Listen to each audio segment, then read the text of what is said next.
Paul says to Timothy in 2 Timothy chapter 2, verse 15, "Be diligent to present yourself approved to God, a worker who does not need to be ashamed, rightly dividing the word of truth."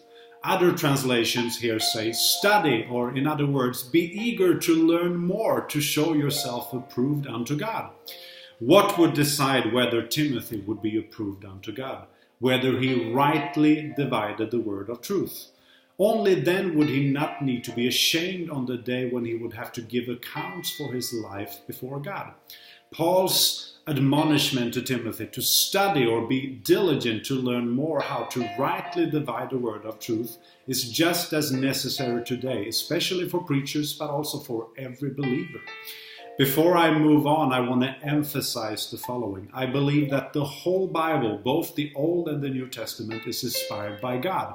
Nonetheless, you can be an expert on the Bible without knowing the person of the Bible, Jesus Christ, who is the Word personified. Jesus said the following to the Pharisees and scribes who were experts of the Old Testament and often could recite it by heart. Jesus said, "You search the scriptures, for in them you think you have eternal life, and these are they which testify of me. But you are not willing to come to me that you may have life." It's obviously fully possible to know the Holy Scriptures without knowing the Word, Jesus Christ. For this same reason, it's extremely important for us never to stop learning more about how to rightly divide the word of truth. Jesus says that He's the way, the truth, and the life. So to rightly divide the word of truth is to separate the word of Jesus as revealed through His finished work and the new covenant from Old Covenant realities. To do this, we must answer the following 3 questions as we read the Bible. Question number 1, who is speaking? A few times the devil is quoted in the Bible, but that doesn't mean that we should take the words of the devil written in the Bible as God's instruction for us today. I believe we all can agree on that. We must know who is speaking. Question number 2, to whom is something spoken? Many words in the Bible are for specific peoples or persons under specific circumstances. God can surely use those words to speak to us today, but we must still understand these scriptures in the light of its context. We must know whom the words were spoken to and in what context.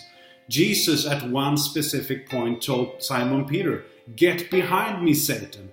But this is not necessarily, thank God, God's direct word for us today. Question number 3 that we need to have in mind when we read the Bible. When was it spoken? A very important piece of the puzzle, so to speak, falls in place when we understand that Jesus' earthly ministry before the cross occurred during the Old Covenant. Many things Jesus said before the cross were only meant for people living there and then.